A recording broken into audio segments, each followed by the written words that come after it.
Welcome back, listeners, audience members. This is Fightin Kentuckian, and Wyndhurst Productions. that's good for timing. We're here with episode 15, where we're going to be interviewing Charlie, the Chief Operations Officer from Wargames Atlantic. So stand by for that interview. But real quick, as always, we want to jump into our alibis, caveats, and piggybacks. Take it away, Wyndhurst. Yep. So the first one you'll notice is this is our June episode, and it is not June at the time of your listening, I assume, or the time of this going public. So we've been busy. We've both been really busy. We our last episode was on Saga, which didn't do quite as well as we had hoped. But we really enjoyed getting back into the rule set and getting it out there. I think the community is really well established. And we were trying to maybe hopefully bring a few more people into that community. But you know, at the end of the day, we're just making stuff that we want to and that we feel like betters the community on the topics we like. But this last month has been really busy for both of us. I'm working two graduate level classes, running a facility, and my wargaming training tool has taken off and taking a lot of time. And so I've gotten basically zero personal hobby time done. I'm very fortunate that I'm essentially building wargaming stuff for the military, so I still get the fix in. But, apologies for this being so late. How about you, Kentuckian? What do you've got? Yeah, Saga. I really like how we kind of rediscovered it. I really look forward to the community's input on that as well. It definitely was good to kind of get back into it and figure out again why that game was fun to play. So long ago when we did. I think when we initially got back in, when I was still in Kentucky. But no, I really, again, if you have any other additional alibis and stuff for that, there's great channels and podcasts on Saga. I was watching a lot of John's Viking and stuff, or what is it, Saga Thursday that he does. Whoever that cat is, I can't remember his name right now. But there's a lot of good stuff out there. We definitely are going to keep touching that rule set, and just look forward to any other feedback from that episode. It is, as Wyndhurst said, it has been extremely busy. If you followed my page, I was able to go to Normandy 80 as one of the unit historians. Once in a lifetime experience. Truly, truly was an amazing time. I was the only thing, that I don't feel I was able to do while I was there, or maybe I would have tried, is I could not get on jump status to be able to actually jump into Normandy. So that is unfortunate, but still the trip, the 80-year, being around the World War II vets, there was a Higgins boat operator who was there. His name, I'd brought up his card, but I'd forgotten where I'd placed it. But lied about his age, got in when he was 16 years old, and he's like driving Higgins boats in, Normandy on the second wave there at Omaha Beach, Dog Green sector. It's crazy. And so it's just truly, going to the battlefields and stuff that we do. You'll see Wyndhurst traveling around and going to these battlefields. You'll see me as well when we post if we've gone to a Civil War battlefield or an ancient battlefield and stuff. And there's nothing like, I think, especially if you're a historical war gamer, going to those places. And then again, going to all the sites of Operation Overlord, Pegasus Bridge, all of the beaches, Carrington, marching in the parade, being part of the ceremonies, holding the salute. It was just phenomenal. It's probably one of the best experiences in my life that the military has offered me. And for those that are historically minded war gamers, that are listening to us, I just really recommend, making it out there to one of the Normandy ceremonies if you can. I think it's truly, and even if you can't, going to the places as well is it's so illuminating. And that's something that me and Wyndhurst have been beating the drum on. It really helps us understand the commanders, the soldiers, the people at the time, the topography, and how it kind of played a factor in there. So I think it re-solidified all that for me, but as well, also kind of just once in a lifetime experience. As far as what Wyndhurst said, yeah, I've been out of the country for a while, so that has hurt hobby time. So we're looking forward to kind of getting back after it and making up some time this summer. I know I am for the hobby time and gaming and all of that stuff.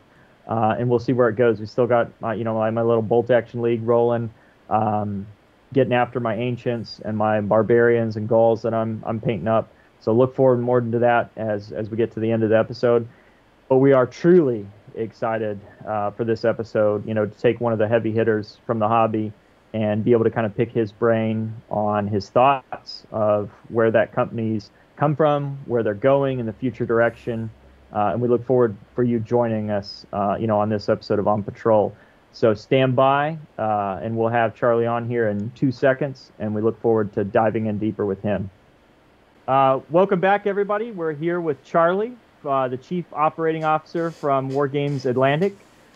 In this episode, Wyndhurst and I are going to go on patrol through the world of wargaming with Charlie from Wargames Atlantic. Charlie has an immense amount of experience in leading and working with wargames companies and providing amazing direction and results to the wargamer. Charlie did not pay me to say that, although some might think he did. I'm very, very humbled. I'm trying not to blush. That's what I've been told. That's what it is.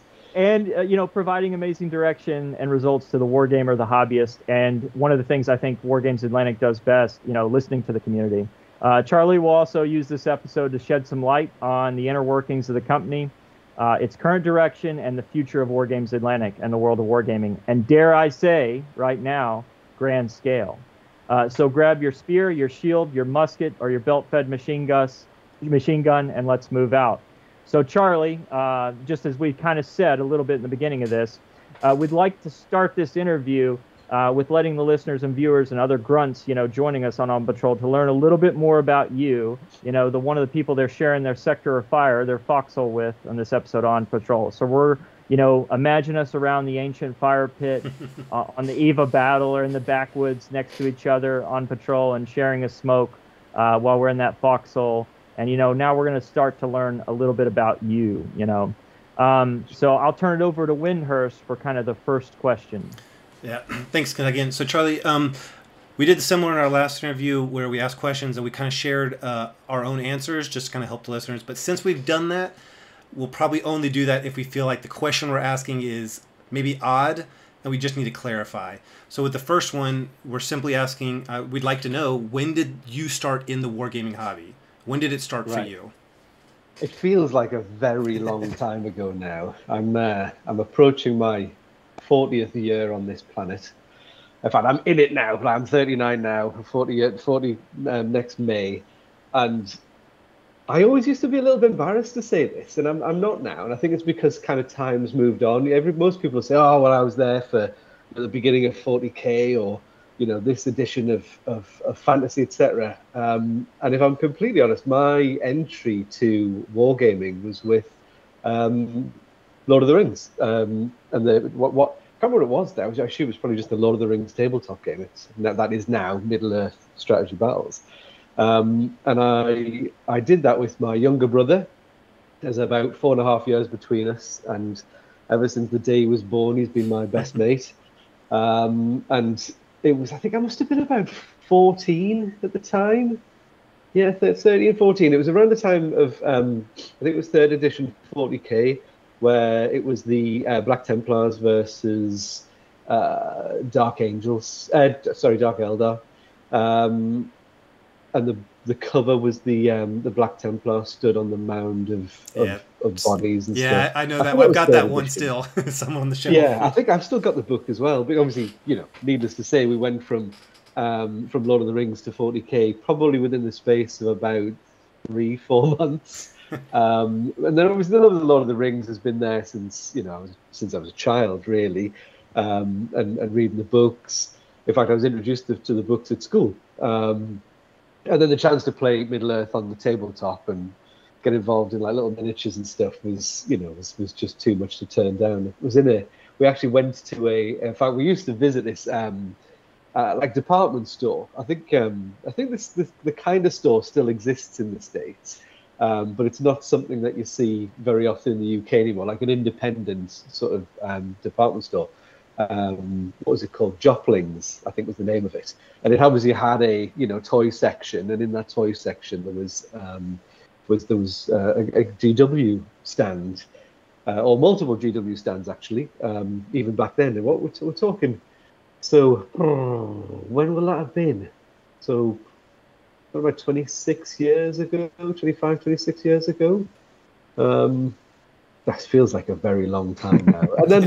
And then we my brother played quite a bit with me, but then I just carried on. And I've always been a big kind of builder, collector, painter, and then probably gamer last, if I'm completely honest. Now I play a lot more games these days than I did, way back when, and even, kind of as I went through early 20s and had proper jobs doing proper things. I was a plumber for a while, and then then I fell into sales and stuff. But I've always been the collector. I genuinely believe this. I have to believe this in my heart of hearts that there is a huge proportion of people out there that do exactly what I do, which is just buy stuff. I just buy stuff. I buy boxes because that's my hobby. My hobby first is buying stuff. Yep. And then I'll build some of it, and then I'll paint an even smaller proportion of that stuff. And then that's the stuff I'll play with, though, because I don't really like to play with unpainted miniatures if I can avoid it. And yeah, so that's where it started. Middle Earth is where it started for me. I think every wargamer has like a wall of shame, right? That's the most wargamers, regardless of what they think they are, they're probably a collector. I wish it was just a wall. Yeah, true. The one of the other things too, it might be your built-in best friend, your brother, but like another question, skip into this is, who was the person that was most influential to you in your wargaming? Sometimes if you go to a club, like you'll have somebody Sherpa you or take you under the wing and like play against you, play demos, or be very gracious. Sometimes, that could be a family member, brother, old man, or just, a local club that you were part of. Who was the most influential, in kind of your wargaming hobby, or maybe if they still are today? Yeah, that's a real interesting question, actually, and I don't probably have the kind of stereotypical answer to that. In that, it was Jeff from the local club, or it was my younger brother, because as obviously as you grow up and you get older, me and my brother ended up in different careers, doing different things. He was, different interests, etc., etc. And I only really kind of I obviously drifted away from the hobby probably in my late teens through to maybe very early 20s. And then I stopped being a plumber in 2009, was when the recession hit, and hit quite hard in the north of England, which is where I'm from. And I actually I say fell into a sales role. I interviewed for a job. I knew it was a sales job, quite like the idea of it. And it was in the construction industry, essentially selling pipe is what I would tell people, because it was a bit more complicated than that. But that's the easy way to explain that's what I was doing. But I was covering half the country. If anybody knows the UK, I was covering from like the Midlands, Birmingham, all the way up to Aberdeen in Scotland. It was a big patch. And I had a company car. I was on the road, and it was actually then that I got back into the hobby. Because I was away a lot, I was driving a lot, and the Games Workshop store finder was like my Bible of things to do when I wasn't working. Just hit the Games Workshop store finder. I always go and have a look at the local GW store to see what they had going on. We're talking, when are we talking now? Probably that'll have been about just under 20 years ago, sort of 18 years ago. Yeah, probably about 18 years ago, when the GW stores still were. They were a destination. Right. There's the store managers would do big dioramas, and there'd always be tons going on, and so on and so forth. And then as time goes on, discovered like the independent scene, and spent more time trying to hunt out those little independent stores on the store finder. And it was actually, if I'm completely honest, the most influential kind of characters in that kind of period as I was growing up, learning to work in a more commercial environment, really finding my feet in a career and a job that I was really enjoying, and like the fact that I was earning money and I could earn more money by being better at what I was doing, etc., etc. This is all kind of new concepts as I was getting through my early 20s.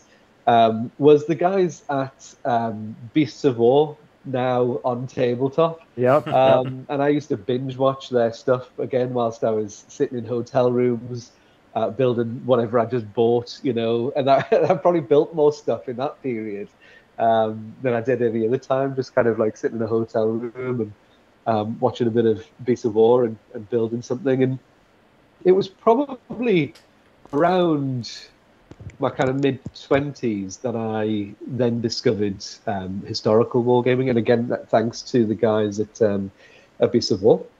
So if I had to name anybody, I would say Beasts of War. and yeah, Warren and Justin and Jerry and the guys, over there. That's Okay. awesome. That's Well, so a kind of a follow-up question. I've heard you've mentioned it sounds like some of the Games Workshop games have been very influential rule sets for you in your journey. But what would you say now today is your favorite set of rules? And it can be more than one, unless your top couple favorite set of rules. It's like picking a kid, right? Favorite It's kid. Yeah. Yeah, I was gonna give a really bad joke there, but I thought better off put it off just in case at any point they get interested And watch this as something down the road. Watch all those things that Danny was on once upon a time. No, right now it is 100% Heresy Mark II. I am just in love with it, and I think I'm more in love with it because a long time ago, thanks to Bolt Action, I fell out of love with the idea of you go, I go game systems, and found them to be very droll, very frustrating. I'm not the best war gamer in the world. I'm the kind of guy that just likes to turn up and roll dice, and I'm smiling even though everything's dying, Yeah. and I can't roll a decent result for toffee and so on and so forth. So yeah, hands down Heresy, because I think with those reactions. It just gave me that little bit extra that was missing from other game systems. So right now, yeah, probably Heresy. If you'd asked me about 18 months ago, 2 years ago, I'd have probably said Marvel Crisis Protocol. I was on a huge Marvel Crisis Protocol hit. But then I just found I got a bit fed up. I just got a bit, as you do, you get a bit bored playing the same thing over and over again, don't you?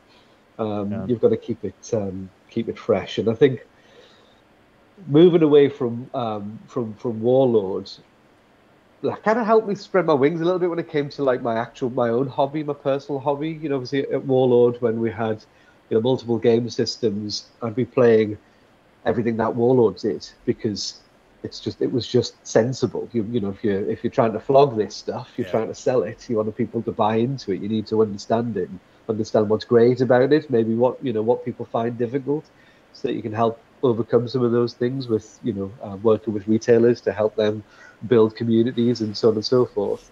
And I love Bolt Action. In fact, that was probably much like you mentioned before we came on, Bolt Action was probably the game that got me back into playing games, and it was so much fun. But again, like I say, you play a game too much, and it's true. Too much of a good thing is not always great for you. You get a bit bored and you move on. But there's so many games out there now.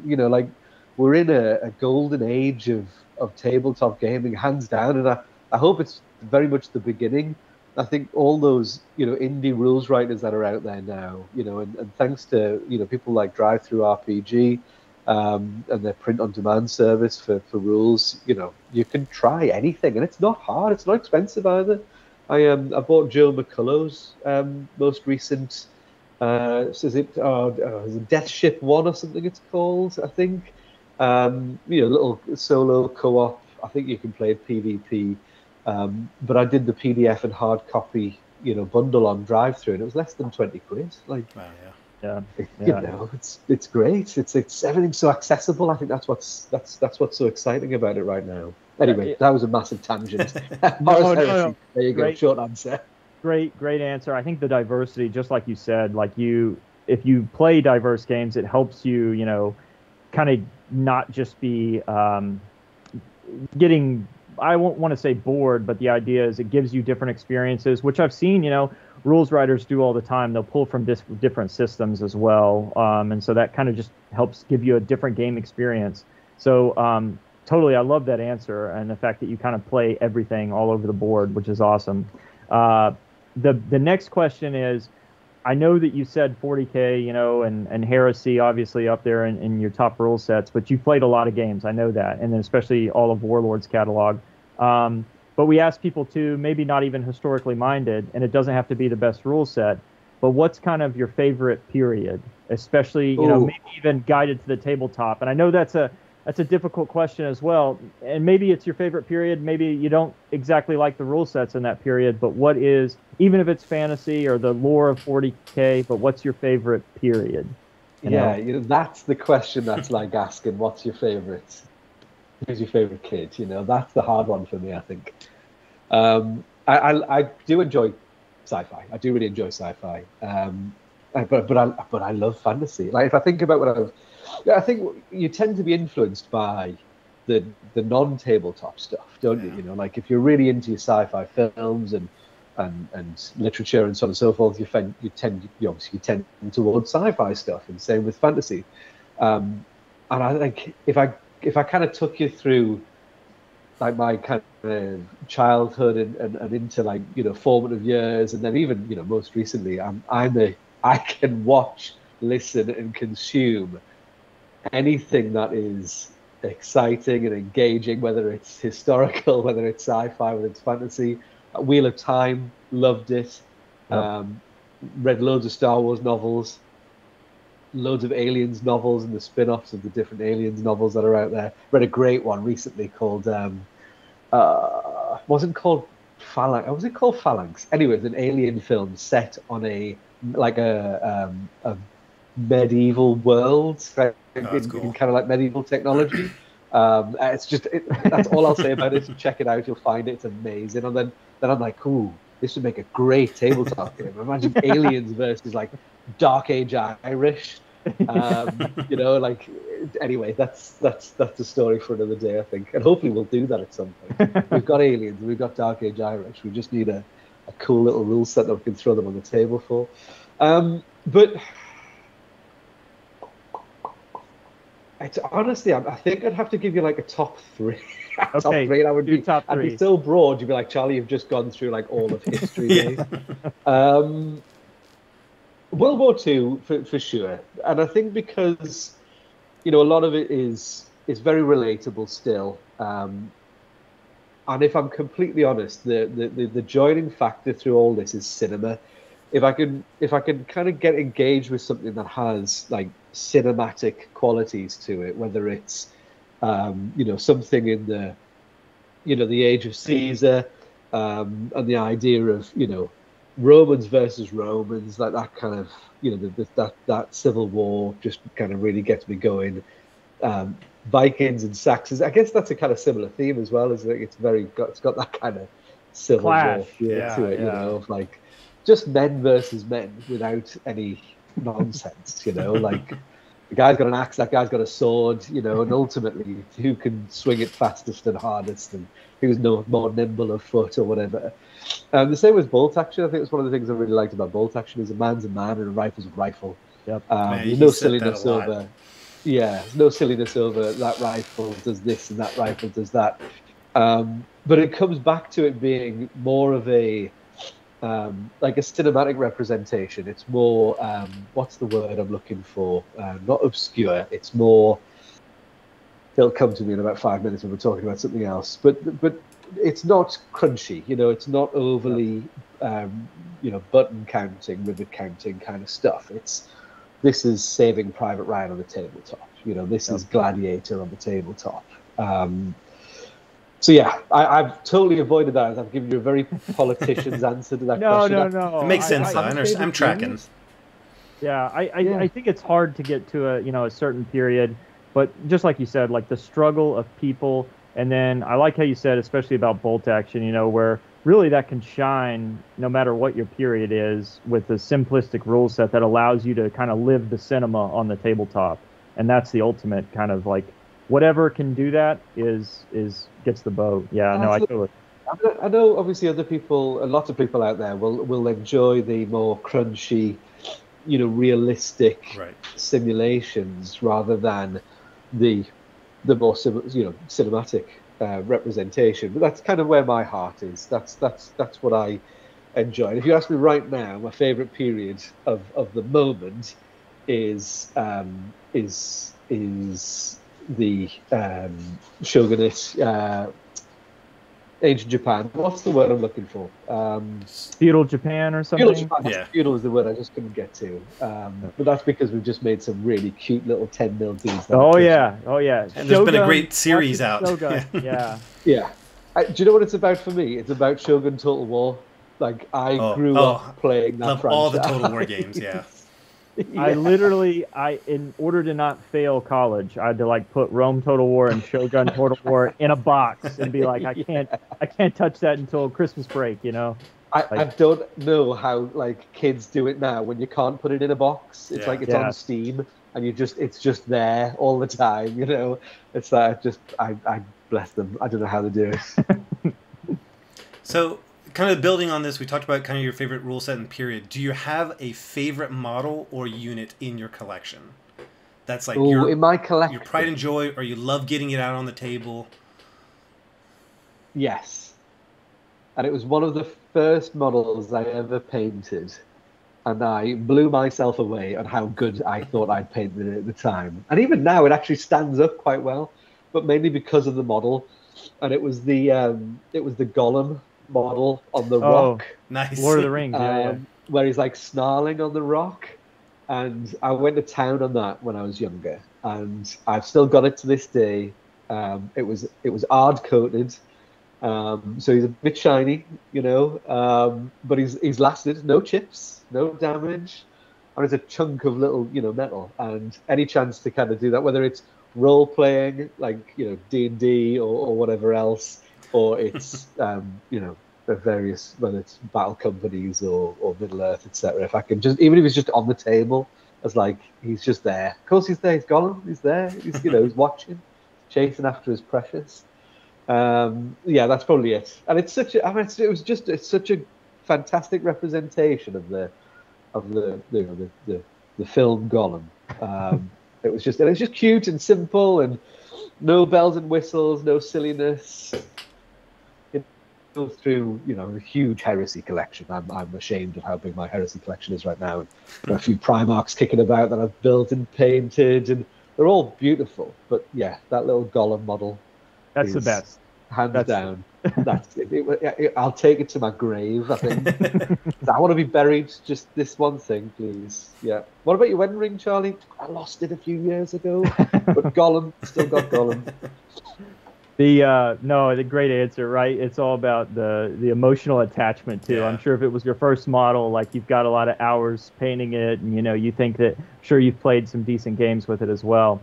But moving on to games, so this next question, I got to preface it, right? So it's, what's the best war game you've ever played? And it's the best because of the rule set. It's the best because of the group. It's the best because I was just liquored up enough. I've got the right amount of Cheeto dust on my hands that are rolling off the dice.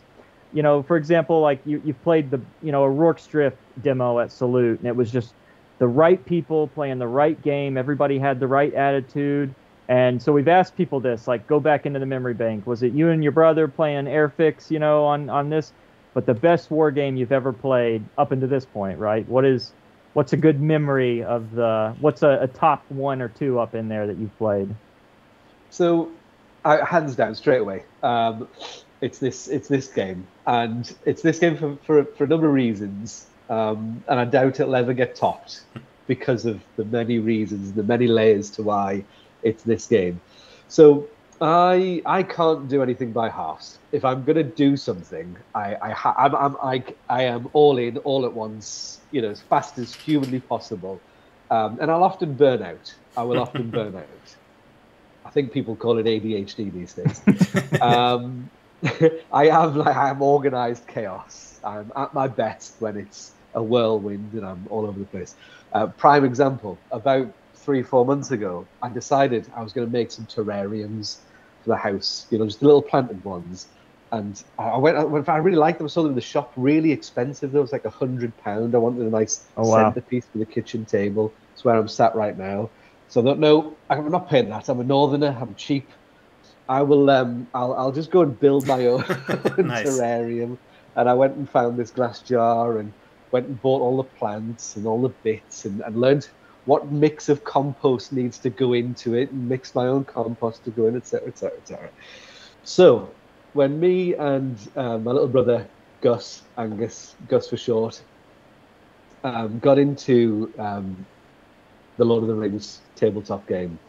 Before we even played, we had to make a board. We weren't going to play just on the kitchen table or on the carpet. It had to be a proper board, because in the book, all these pictures of gorgeous tables, beautiful, yeah. So we got a bit of we got enough wood to make a 4x4. Went down the local hobby shop and bought a load of flock, PVA, lichen, lichen. I never know how to pronounce that properly. All that sort of stuff. Some bark, and glued it all down to this big 4x4. We got it all ready. We had our models ready, all painted, 2 small forces, and played our first game of the Lord of the Rings tabletop, and probably got so much of it wrong.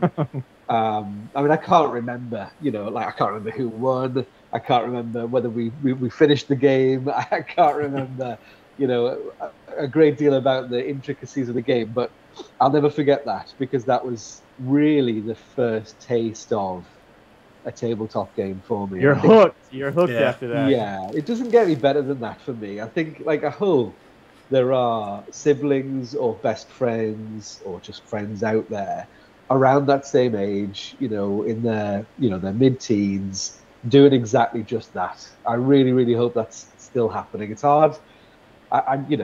We see people come through the hobby, and we talk about, who's doing the recruitment of these people and so on and so forth. And you have to believe it's still happening. I have to believe it's still happening. And it's actually been a topic at Wargames Atlantic in the last 6 months, about that grassroots. Where did it all come from? How does it start? How does it start for everybody? And how do you make it accessible? Games Workshop did a phenomenal job of that for a long time. But I think we'll all agree, everybody must agree, I'm sure they do, unless the 1% out there is a much bigger percentage than it actually is meant to be, etc. But when you look at the the new AOS boxes, I think it's £160 or so, yeah. maybe crazy, maybe 180. And and the models are lovely, and they are. I mean, Games Workshop make absolutely exquisite miniatures. They're a joy to build. I enjoy building GW stuff, whether it's the single pose multi-part stuff, or whether it's the multi-part multi-pose stuff, or what's left of those. I find it hard. I find it worrying that kind of gaming's probably not going on as much as I'd like to think it was. And that's probably why I think it's just so nostalgic for me. I'll never recreate that moment, because it was me and my younger brother. Outside of my wife and my kids, he's probably my most favorite person in the world. And kind of having that moment that way back then is probably the reason I am where I am right now, talking to you guys. So so that's the game. Awesome answer, Charlie. Yeah, so that kind of makes me think, kind of leading into this next question. You said earlier that we're kind of in this golden age because of just the accessibility of stuff. But I had a similar experience to you. My first models was we were visiting the UK as a family, and in a regular shop in the toy section was some GW stuff. Never knew about it. But you don't see stuff at that price point really that much anymore, just on the shelves, accessible to young people. Because like you said, everything is accessible and you can get it online. So for your journey and transitioning from, well, I'm doing other jobs to now I'm doing this as a business, like you're getting into the hobby, the business side of the hobby. What was that like for you? Did you have goals, or were you trying to look for some reason, or is like kind of share that experience with us a little bit? Yeah. And this is the kind of the brutal honest truth of it. I'd been working in the construction industry for a while, probably getting on for about, well, if you count being a plumber and being on the tools, I was on the tools for about four and a bit years, 5 years. And then I got into sales, and I was in sales for about 8 years in the construction industry, I think it was, give or take. Don't quote me on those numbers. It's all very blurry now. And it was it was probably after the first sort of few years in sales that I realised I was all right at it. I can do this, and I enjoy it. I enjoy hitting targets. I enjoy bringing money in. I'm not the entrepreneurial type. I'm not the kind of guy that wants to make his own business and be responsible for everything.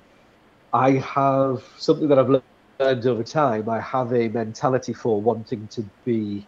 I want to bring something to the table, but I want to be part of the table. I don't want to be the head of the table. Not the very head. Happy to be the next guy there, which is God bless Hudson Adams. It's where I am right now. I'm right next to the guy who is ultimately responsible for all the money and the bad stuff, and I get to do the fun stuff. Yeah, I get to do all the good stuff. So I was probably in sort of 6 years into sales when I was like, right, okay, like I'm back into the hobby at this point hard, and I'm into bolt action in quite a big way.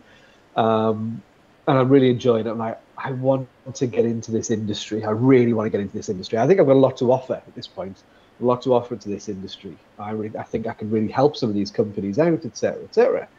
And Games Workshop was just never on the cards for me.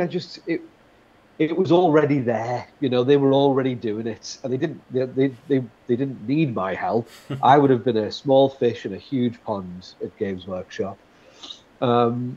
So at the time, the next best thing was Warlord Games. And I saw a job advertised for a sales position, and went to the interview. I had absolutely no intention of taking that job because it was far too much of a salary change from where I was at the time. But I wanted to get my foot in the door. I wanted to kind of show them who I was, hopefully get them excited, and hopefully see where things went from there. And it was great. Loved the interview. The interview was with Steve Morgan and a guy called Mal, who's no longer at Warlord. He's in kind of semi-retirement now. Mal's a great guy. He was he did the terrain tutor. Yep. No, not Mel. Mal. Mal. Different guy. And he was their export manager at Warlord. I had a lovely interview with both of them. It was a great time. Steve rang me up and said, "I'd like to offer you the job, but I'm pretty confident you're not going to take it." I was like, "Yeah, no, you're right." He said, "Okay, cool. Look, I've spoken to John about you, and I will find you a job." So, all right, okay, cool, thank you. And you take that, for what it's worth at the time, which is with a pinch of salt. Hey, well, I've given it my best. Let's just see what happens. And about 9 months later, I got a phone call, and I missed it because I was in a meeting, from Steve Morgan. Obviously, I had his number saved on my phone, as you do. And I thought, right, well, he's either remembered that I'm selling radiators now, and he wants some radiators for his house, or he's found me a job. And I was 50-50. I was like, he either does want radiators, or he's found me a job. And I managed to get through to Steve after a few days, and it was the right answer. He's like, "I'd like you to come in and have another chat. I think I found your job. What did you say you needed salary wise, and what can we work with, etc., etc., etc." So I went in for what was kind of like a third and final interview, and spent the best part of it. It was a Tuesday. I remember the day. The best part of a Tuesday with him. And at the time, in between the two interviews, my wife Jennifer had fallen pregnant with our first child. So obviously life was a little bit different, in terms of circumstances then. And I did take a bit of a salary change, and it was quite trying for us, but we managed. And what was nice is I was available at home a lot more, because I was commuting into Nottingham, which is about an hour and a half drive from where I live, but just 2 or 3 days a week, depending on the week. And it was lovely because I got to be around for the kids, whereas in the past, I'd be out every day, at least 9 till 5, but usually kind of 8 till 6, 7, traveling further away, staying away, etc., etc. And it was, and I went into Warlord really with just the goal of absolutely smashing it, of just being the best salesperson I could be. I was managing a third of the UK. And I'm proud to say I think I missed target like maybe once or twice in the first sort of 18 months to 2 years that I was kind of managing that patch. And we went from strength to strength. You know, the trade side of the business was in consistent growth. I laid down some foundations which I believe worked very well, and then went on to help some of the other guys in the future as I moved up and other people came in. It was all about getting out to hobby shops, getting out to see them, running demo days for them, you know, being available, being on the phone. I'm not a big believer in pressure selling. It's all about relationship building. At the time, obviously because it was at Warlord, I wanted Warlord Games to be the manufacturer of choice for retailers, and I think we did a really good job of achieving that. And within a couple of years, I went on to manage the UK trade team, and that was great. Had a great bunch of lads. I love them to bits to this day. Really, really good lads. And we had the first year that I took the team on, we had a stellar year, 30+% growth. Absolutely rocking it, and continued to do so. And then it was COVID time. Sorry, I've taken this question a little bit. No, go ahead. No, I'm loving it. Please. Might as well kind of finish off the story. It was COVID time that things kind of stepped up a level. We went into COVID. It was hard, really hard. You know, like Warlord Games is it's a big business. There's a lot of people. There's over 100 people employed by Warlord. But it's very much still a family-run business. You know, John still runs it as it's John's business. You know, it's not like a board of directors or shareholders or anything like that. It's John's business. That's how it was when I left, anyway. Can't speak for it now.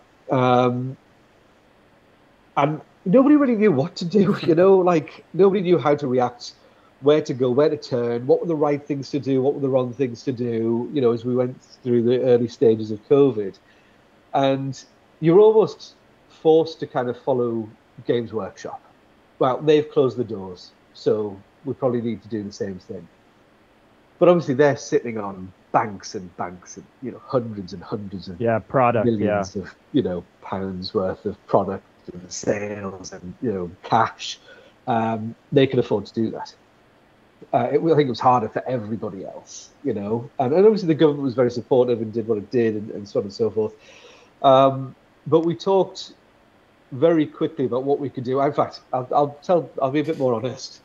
We obviously went through the furlough scheme, and the entirety of the UK trade team was furloughed, and that was probably one of the hardest things I've ever gone through in my career. I was devastated. Just didn't know what to do with myself. I actually stood in the lounge, and I am not ashamed to say that I cried because I was scared.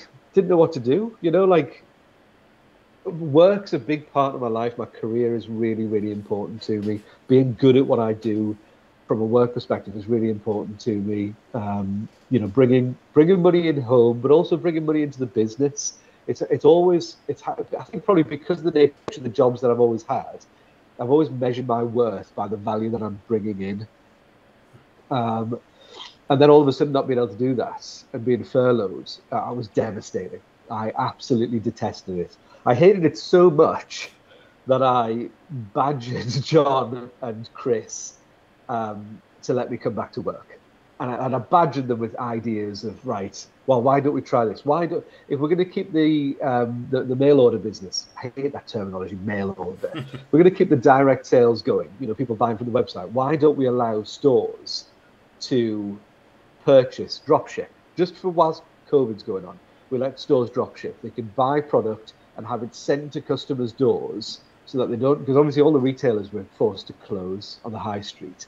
You know, tons of them, bless them, like trying to run businesses that now all of a sudden they've got no retail. You know, some of them didn't have websites. You know, some of them were very much reliant on people coming in through the door. So we set up this dropship system, and it worked. There was a load of stores got on board and started using it. Some of them didn't because of the furlough system and the grants that were coming through from the government. You couldn't really do any business if you wanted to kind of claim it. But then the stores that were still trying to go without tapping into that funding, took full advantage of the drop shipping system.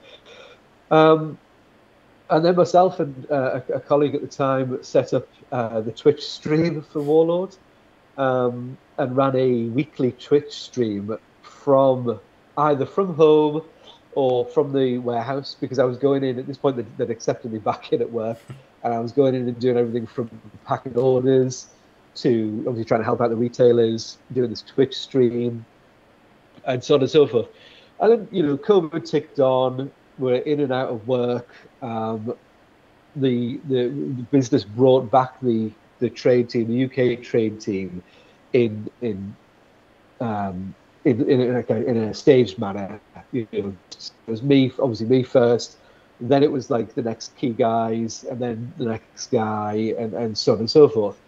And it was just before all that happened that John pulled me and the guy that was running the website into his office and said, "Right, Charlie, as of today, you're now head of trade sales for Warlord Games."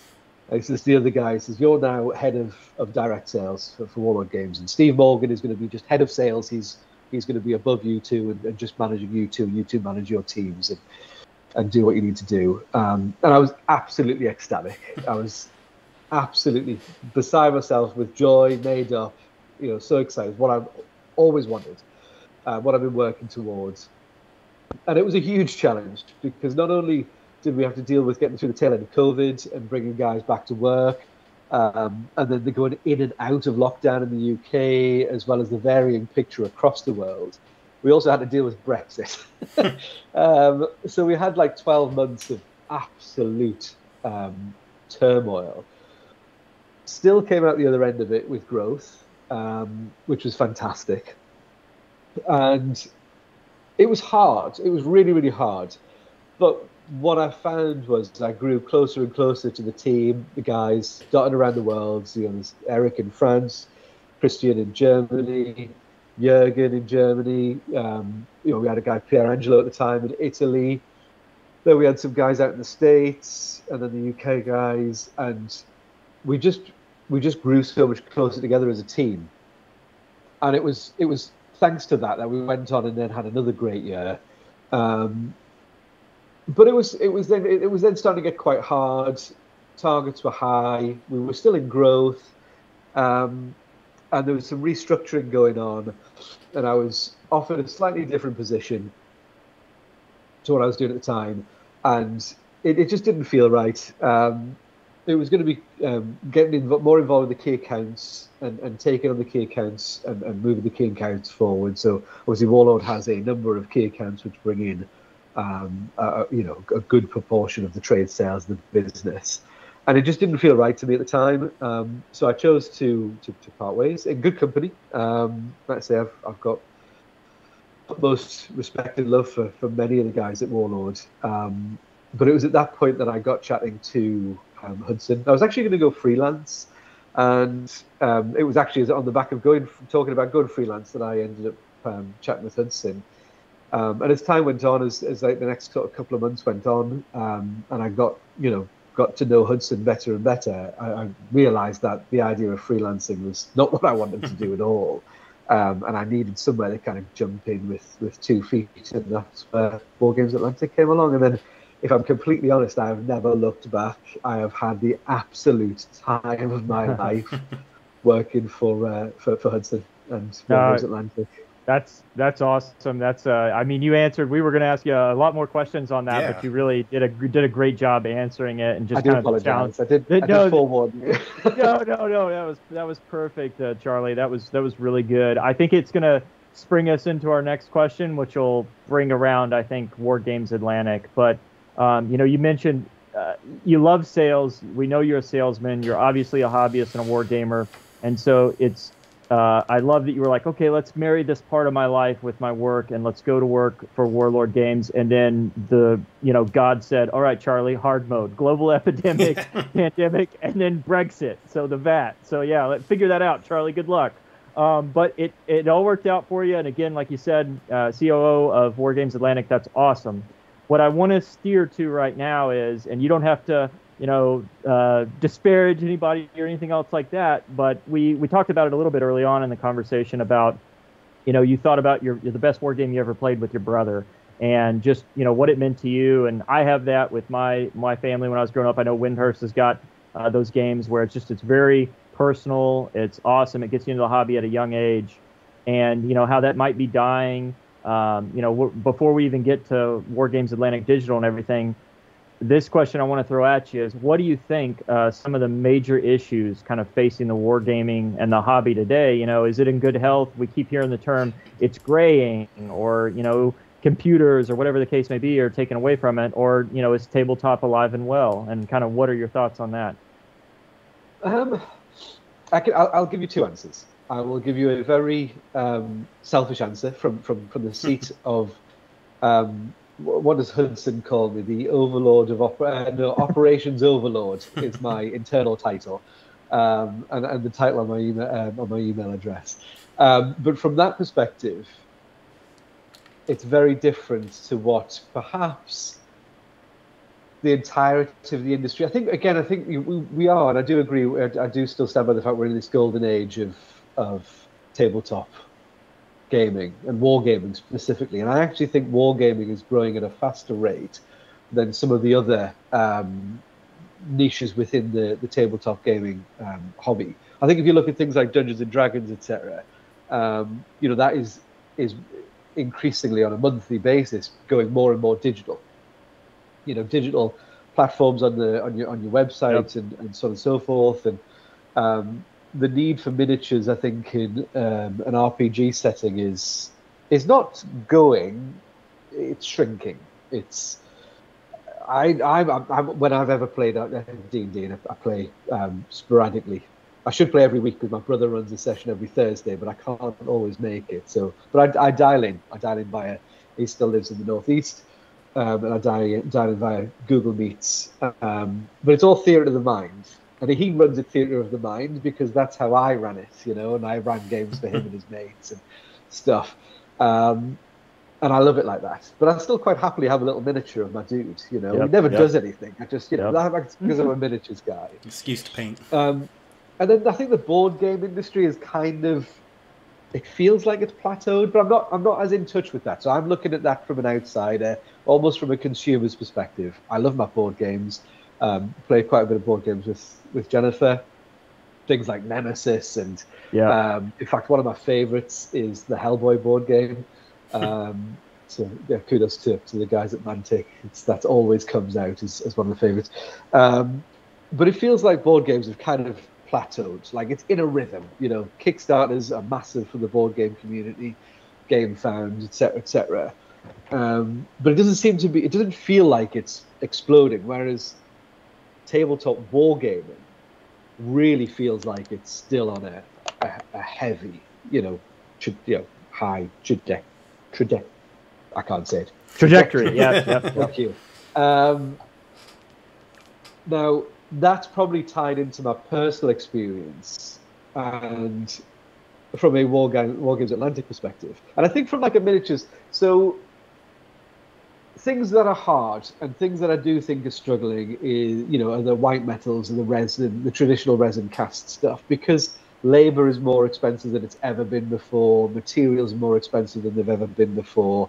And I think those materials need to go through a rebranding kind of stage, of into kind of more of an artisan product, because it is, and that's not to kind of poo-poo the way other materials are made, but it has. It's much more hands-on, isn't it? Usually white metal, more often than not, will be sculpted by hand, using green stuff, grey stuff, different putties, etc., etc.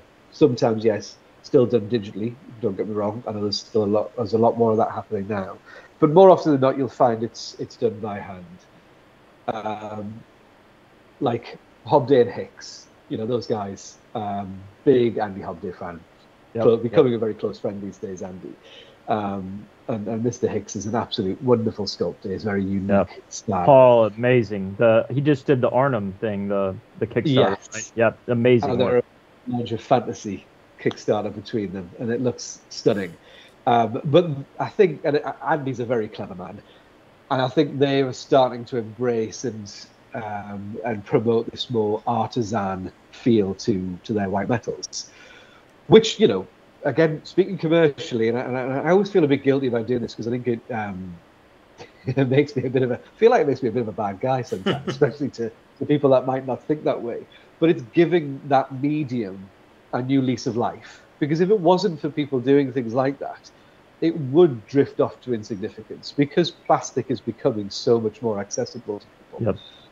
You know, we do outsource work for multiple manufacturers. You know, the ones that I can name right now, we do work for Modiphius, we do work for Firelock Games.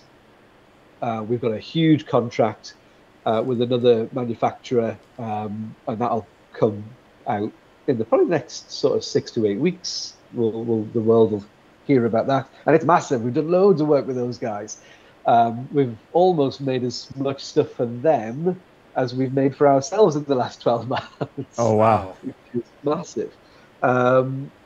So, you know, so yes, it's a tough one because I think there's parts of the industry are beginning to wane, but then there's the other parts of it that are just going absolutely crazy, like the access to different rules, people's ability to go and write rules, and I think part of that is because we've all been playing games for so long now. I'm pretty sure if you guys could set the time aside and you had the patience, you could probably write a pretty good rule set because there's all these little bits to pick from all those other good rule sets out there. Yep. That you don't need to reinvent the wheel. You just have to make a good recipe using some of the ingredients that already exist. And that's awesome. I mean, like I said, I love that. Like, we sell some digital rules as PDFs, and we've kind of curated a list of people that we like, you know, that we like their games, we like their style, we like the people. So we have a section on the website of digital products. So now for the really selfish answer. Tabletop gaming is going absolutely mental. We are in currently about 130% growth year on year, which is just mind-blowingly exciting, you know. And I get scared because I'm responsible for that sales number. I'm entirely responsible for that sales number. And every time we have a great month, we're actually for the 4th month this month, having our best month ever. So 4 times we broke that record in 2024. Wow. And then I'm like, but tomorrow, or in about, for me, an hour and a half's time, the clock goes back to 0 and it all starts over again. And that's the, you know, that's the scary bit about, you know, being in sales and running a business, because all of a sudden, you know, you've got to get it all, it's got to happen again. And yes, you've got reserves and so on and so forth, but, you know, a couple of bad months can make a big difference. And Wargames Atlantic is, you know, it's probably still in the startup stages of a company. You know, it wasn't started with millions of pounds or even tens of thousands. It wasn't even started with tens of thousands of pounds. You know, it was started with 2 frames, and Hudson Adams, and a sculptor, and, you know, Hudson's quite a good marketing guy. He wouldn't admit it, but he's a bit of a genius when it comes to creating the right, you know, image of a business. And that comes from him. You know, that's because he's a good guy. He's also not afraid to mince his words. One of the things I love about him the most. But he created this image of a bigger business, and I think we're probably just starting to catch up with that image now. And we talked a little bit internally about, you know, dressing for the job you want, not the job you have, and how we push on. But what we've done to kind of push on is we've just recruited more of the right people, the experts, people that know how to do social media properly, because that's not me and Hudson. You know, a couple more sales guys, so that we can spread the load a little bit, and we can get a bit more coming in, you know, from retailers and working with more retailers. But yeah, as far as I'm concerned, the tabletop industry, the wargames industry, is on a high, and it's riding a wave. And I hope it never crashes. I hope it never comes down, because, you know, whilst people still want to have fun and enjoy what they're doing, we will make it as accessible as possible. You know, we've not had a price rise since the company started, because we don't need to. Amazing. We're Amazing. That's awesome. It's such a great thing to be able to say, and it's such a thing to be proud of. We run a tight ship. We're a lean crew, and there's no excess. And if a guy goes off sick, he can't be sick. I had example A. Charlie's here interviewing, sneezing and sniffling. He's still getting after it. So yeah. It's not that big. It's not. So I've got to stress. It's not like the environment's like you can't be off sick. It's that nobody would none of the guys would do it. Like you want to help the team. Yeah, Tom, who was one of the first sales guys that I recruited, came over from Warlords. Lovely lad. He's he's a workaholic, and I love him for it. But we reward him for it.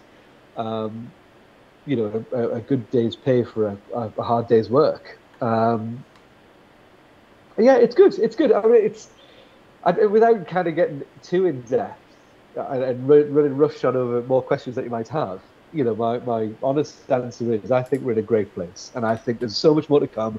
I think there's still manufacturers to rise up and really take a portion of the pie.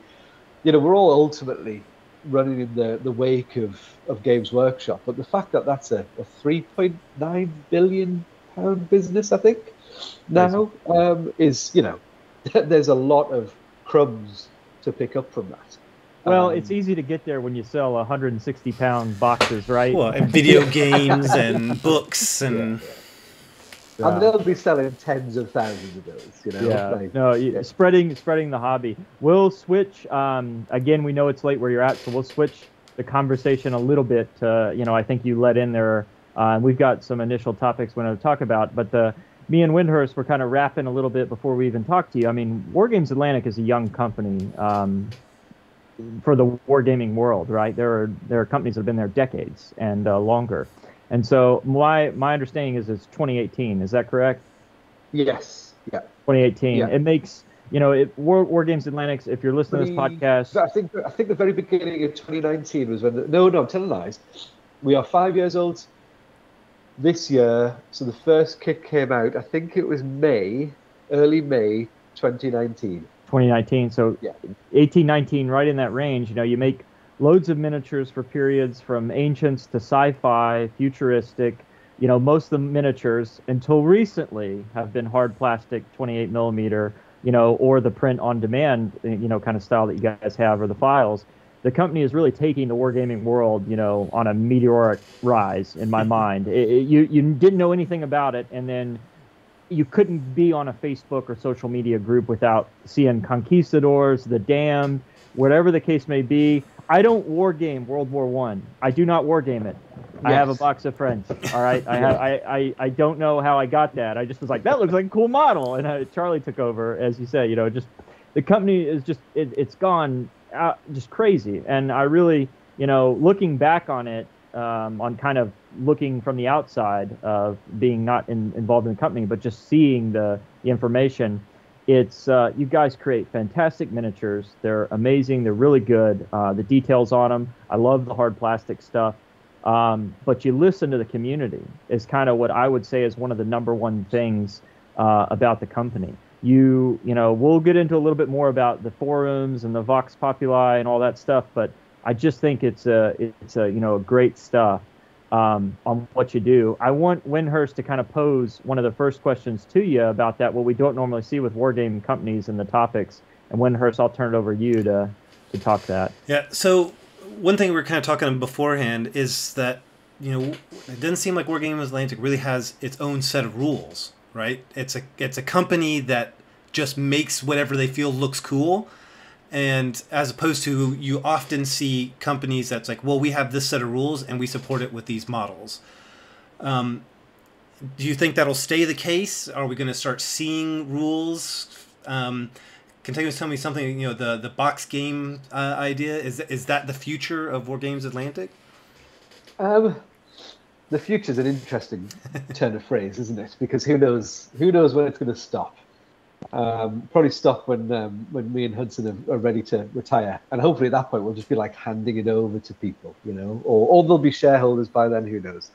But the future, in terms of the midterm, game in a box, 100% yes. There's a number of us internally, and certainly the guys making the decisions commercially on what products we're making are 100% behind the ideas of a game in a box. Two opposing factions, armies, a set of rules, some scenery, all good to go. And you can just take it, buy it, not go any further if you don't want to. We will always expand upon ranges.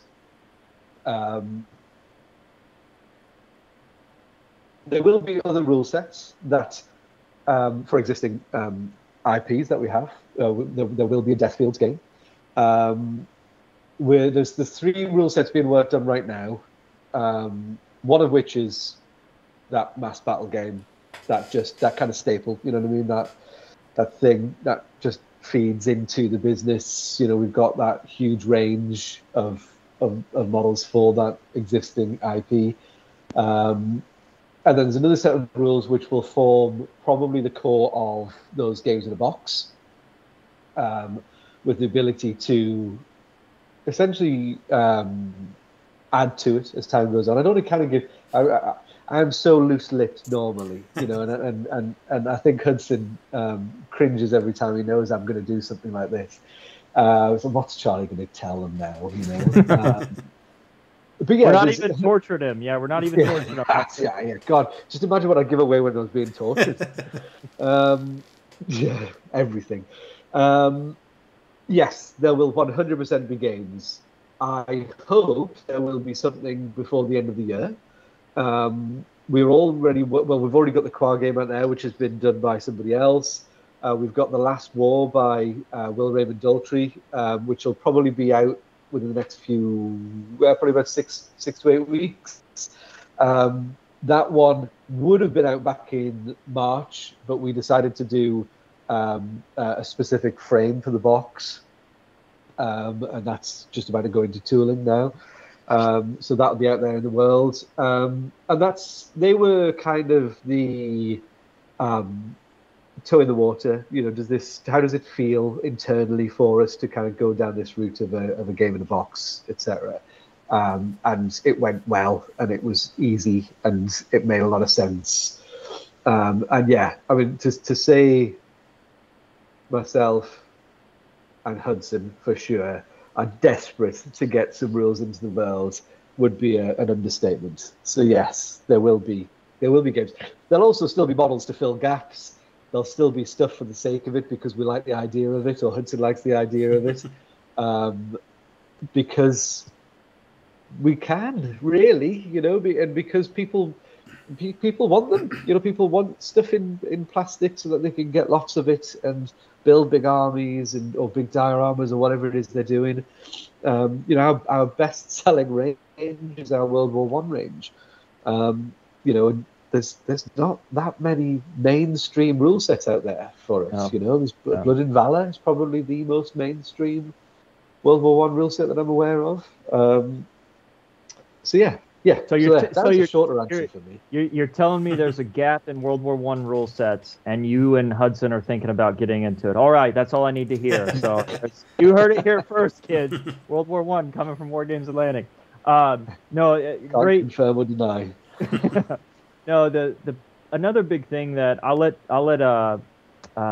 Wyndhurst ask you about Wargames Atlantic Digital. So that question's coming, but I want to ask about we know that resourcing, in manufacturing and the business side of it, right? There's no such thing as a free lunch. You've got to, have the clientele and the audience that actually wants the model to buy, which I've never really seen a lot of conquistador armies, but I've heard in interviews and everything they've sold out several times over, I think. But I really love the idea of the Vox Populi and that the system where you allow people to vote, where other things that your website does with you vote, you get a voucher, and you kind of, I think you've even said it in previous interviews, you put your money where your mouth is. If you're everybody loves to sharpshoot big companies, just as we're doing with GW. But there is risk, especially when you're doing new projects and things like that.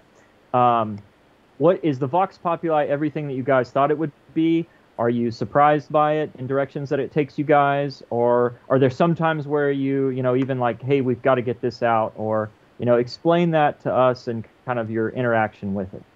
The Vox Populi has been really fun, actually. It was Hudson's brainchild to begin with. The idea of, at the time, I think it was just, hey, put stuff forward and, you kind of vote on it and, we'll think about making it, find its way into the release schedule.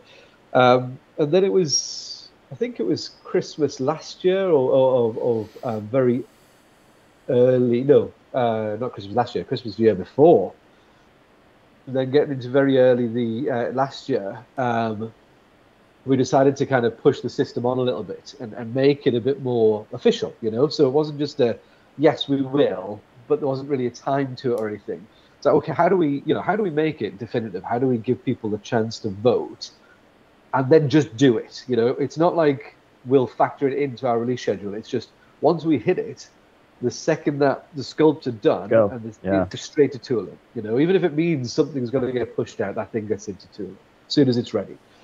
And what we didn't want to do was the whole open vote. If anybody could vote, then it would just get ransacked by this one guy that wants that one thing, or this group of people that just want that one thing.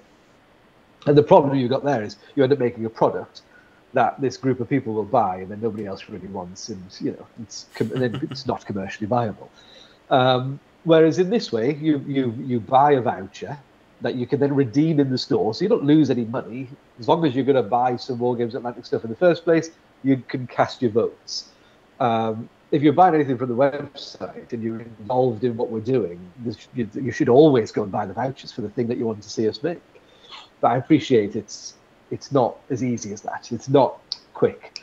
It's a bit of that's the only thing I think at the moment for me is it's a bit of a clunky system, and we've talked about ways in which we can maybe iron it out and make it a bit simpler for people. But at the moment, it's the best we can get there with the tools that we have. And has it been what I hoped it would be? Yeah, definitely, 100% and more. The BEF are in the world now. There's a product. It went from completion in, I think, November time, or very end of November. I think it hit its target, and then it was a product within 6 months. It was on shelves. It's crazy. That's wild, right? Yeah. So cool. And then we did the Conquistador Cavalry, and it hit its target in less than 2 weeks. And the problem with that was, we used the time in which the BEF was getting to its goal to finish the sculpts and to take feedback, from the community of what you like, what you don't like. I'm really sorry, I'm going to have to blow my nose now. No, go ahead. I've been avoiding that. For a while. That wasn't his actual nose. We've added a sound effect, all right? But no, that's what I credit you guys to your success. And I think it's, how much more can you get than listening to the community, with making the community, as you said, the community is a fickle crowd, but making them put a little bit of skin in the game, right? You're not losing anything. You're buying a voucher. But if you want to see these models, vote on it, get the voucher, and then that's what we're going to produce. I mean, I don't know if you can get a more symbiotic relationship with the community, and this is this is a brainchild, you guys. And I think it's a little bit more finite than just starter, backing up these starters or crowdfunding, or where these other organizations are taking a cut of the money or something like that. It's a little bit more pure in the sense of this is the company going direct with you. What do you want to see? And we're going to make it. That's awesome. We go as far as, making sure that there's a reward for the people that do pre-orders. There's a pre-order price, so it's a bit cheaper than what it will be when it gets to retail. Those guys are getting a product the second, the second it's available, it'll go straight out to them before it goes to anybody else. It's fun. I think I'm just excited to do the next one. And obviously the Conquistadors not only caught us off guard with how quickly it happened, but it's ended up being 2 products in the end because the sculptors just sculpted so many parts, and it was so hard to like go on. No, we don't. No, we can't have that. We can't have that. We can't have that. So, oh, fine. Hudson was like, I'm just going to make 2 frames. Right? Okay. Cool. So how are we going to handle that? It's like, well, we'll have to email everybody that pre-ordered one and ask them which one they want. Like, right, okay. And there's no hard, there's no easy fix. It's just, okay, right, so when it comes to it, we'll email everybody and go, right, which of these 2 products would you like? And then they just go, right, I'd like that one, please. And away it goes. We'll send it out to them. That I hope that, that's awesome that's a staple of the company too. You even give the customer back what they want with more options. If anybody shot you a nasty email, let us know. Like, we'll publicly shame them because that's just. I want these miniatures and I want them now. Well, here's the miniatures you wanted in different options. I mean, that's amazing. I wish companies did that more. I'm glad you guys have found super success on it. The Vox Populi, I just hope it stays in where it's at. Who knows, it gets better. I'm trying to think about the thousands of dollars I'm going to buy to maybe get the one generic thing I want done. But no, excellent Halfling stuff. Cavalry. Halfling Cavalry.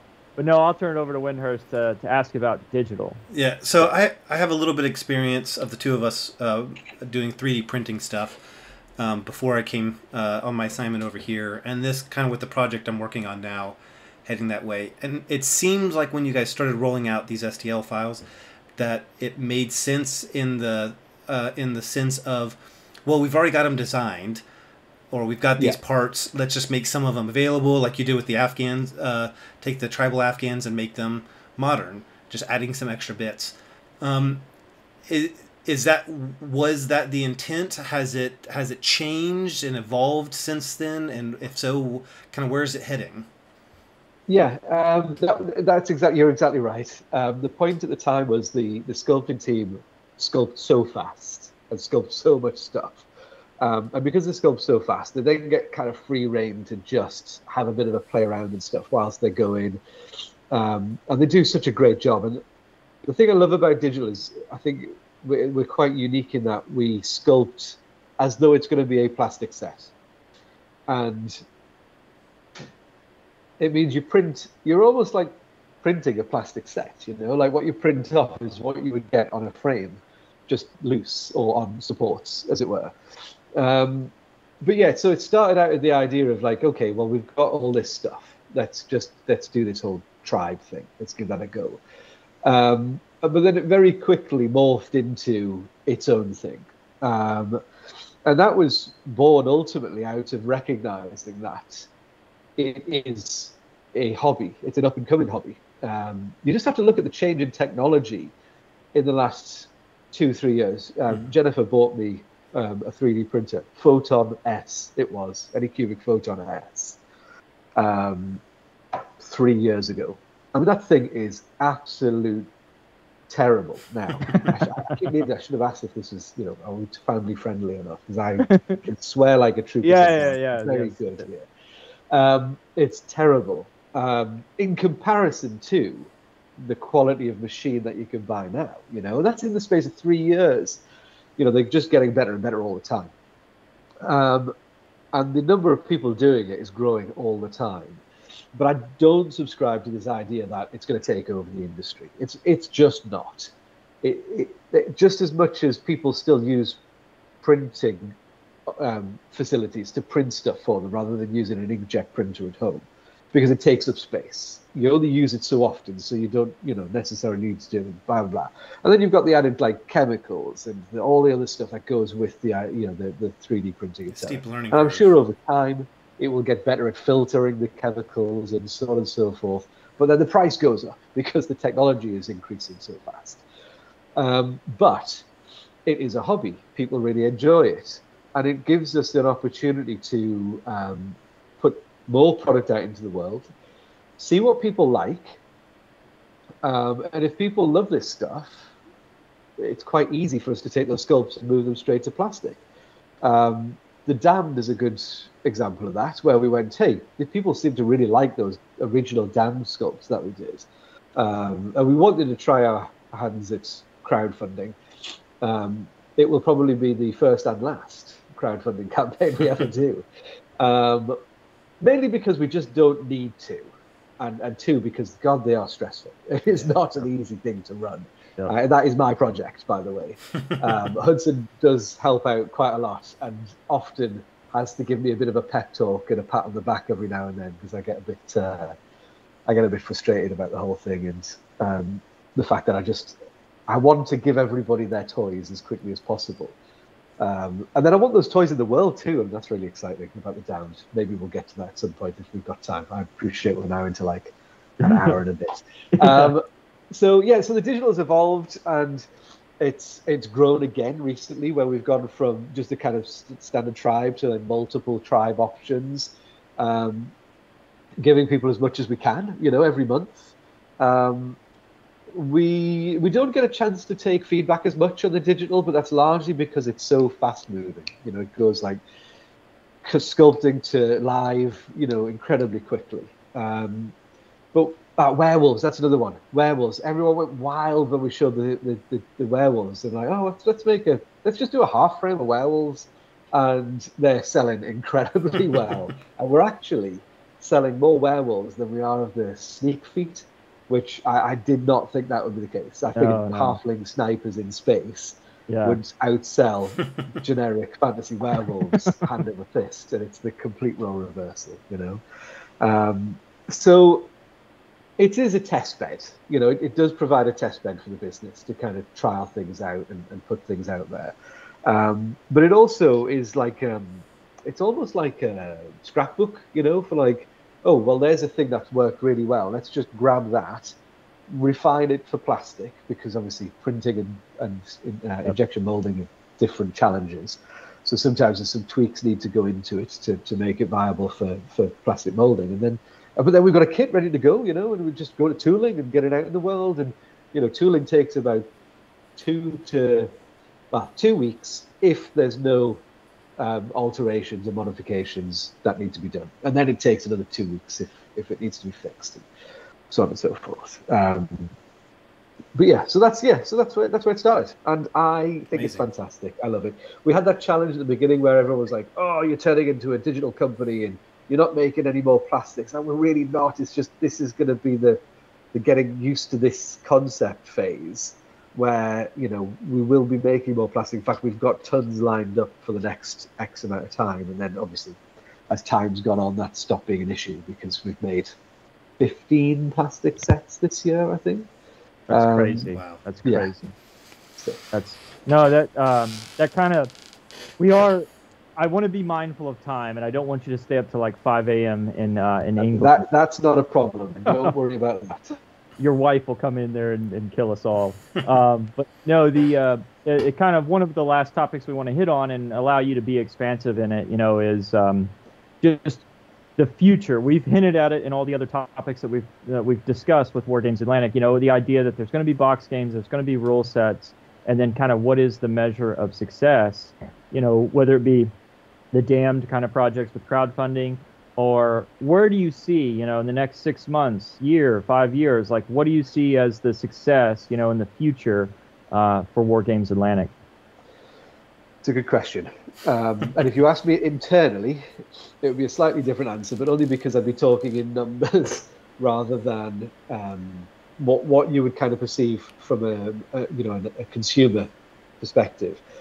And I said this about a year ago, and I stand by this. In fact, it's becoming a mantra of mine, in that, how do you judge the success of one of the things that we do, whether it's a 3D file or a physical product or a rule book we've decided to sell of another author.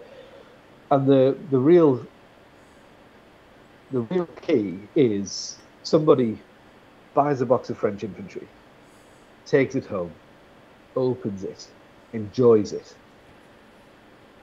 so much that they go and tell people about it, whether it's on the internet or whether it's in their local shop or their local club or their local gaming group, WhatsApp group, whatever it is. It's that they've enjoyed it so much they want to tell people about it. And that's a successful product. That's, as far as I'm concerned, we're doing a good job. And that's ultimately at the heart of what we do. Now, that does translate into numbers and figures. But the one thing I've learned over the many years I've been in sales is some of the age-old sayings are true.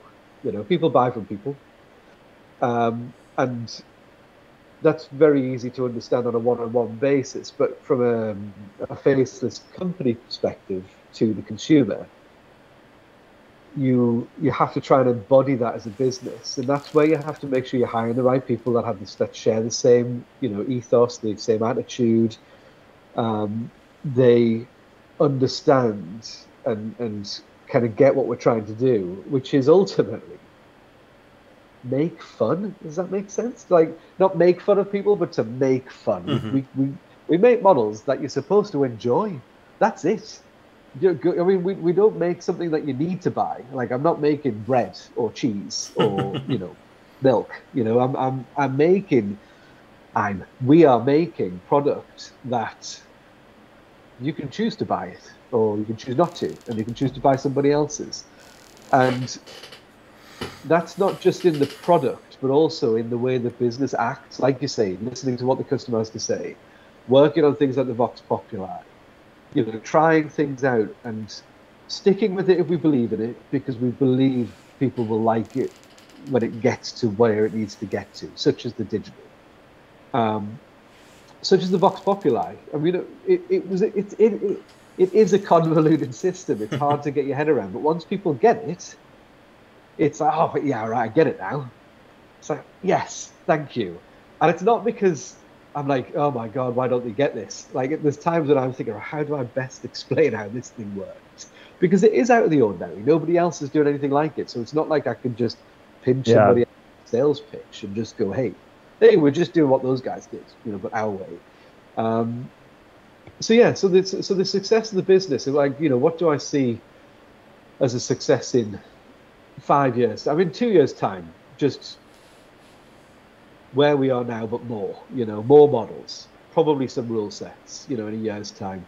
I mean, if we haven't got rules out within 12 months, I will eat my hat. It will happen. It will happen faster than that. Timestamp. Yeah. There you go. 12 months gives us till mid next year to get our act together.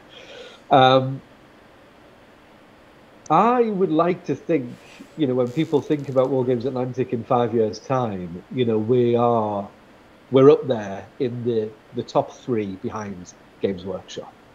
Because we've got a vast range of games that are well supported, that have good depth. Like, for example, the 10 mil Samurai and Ashigari. We have absolutely no intention to stop there. There will be a command frame soon. There will probably then be some follow-up bits, such as Ikuiki, Ronin, Sohai Monks, etc. Then there'll be another 10 mil range. In fact, the other 10 mil range is being sculpted right now for a different period. Historical. It's not sci-fi or fantasy yet. And we'll just keep making stuff. Like, it's a real hard one. I've kind of hit this period at Wargames Atlantic where it's stopped being really hard, and really hard to kind of carve out our place in the world. And now it's trying to be the best company we can be, to reward the people that have supported us so far, and trying to find more people to share in the Wargames Atlantic hobby, ultimately. Because if people are sharing in it and they're enjoying it, then we're being successful. And as a manufacturer, I can't ask for much more than that.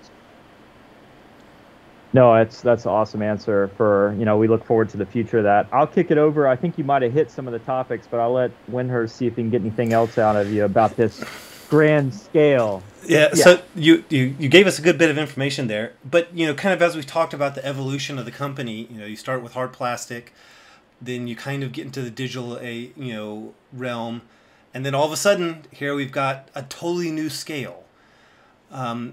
could you share a little bit about like what led to that decision? Are you all thinking about including that as part of this, box game idea with its rules? Did that kind of drive it?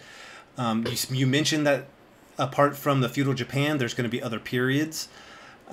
Just kind of, give us a little bit more information about all that. As much as you can. As much as you can. We don't want to get you in trouble. But no, of course. Push that line as much as you can. Yes, no, that's fine. So Hudson, there was never an intention to do more than one scale. I think Hudson calls 28mm the true scale, the one and only. It's the scale for playing tabletop war games. And I agree.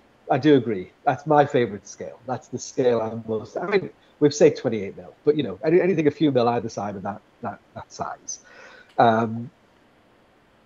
But then Warlord did Epic, and I was there for ACW, and I was there for Waterloo, and they were both incredibly popular. And I think it brought to the mainstream, the idea of smaller scale wargaming. It made it more accessible, than it was. Certainly since Games Workshop dropped it many years ago. So I had experience in what that can do, the numbers it can generate, the people that it was reaching to, and so on and so forth. But I also had a bit of an unsurety around it, because you're giving people a lot to do. You're giving people a lot of stuff to work with, and you don't really ever want to give somebody a product that they're going to burn out on, because it comes back to that whole idea of we want to make fun, we want to create fun for people. And if you're going to buy a product that eventually you're just going to get fed up with before you've even taken it to a table, or before you've even comfortably feel like you've done enough, then you've not made the best product you can make. So there's that consideration in mind. But then, it's there, and there's more people talking about it, and you're reading the room, you're reading the industry, you're seeing the community talk about stuff, small scale, and then Games Workshop drop Imperialis. And right, okay, now it's mainstream. Now it's a thing. Now everybody knows about small scale wargaming. And as a business and as a manufacturer, we'd be foolish not to try it out. And Hudson was a bit wary. Well, what are people going to say?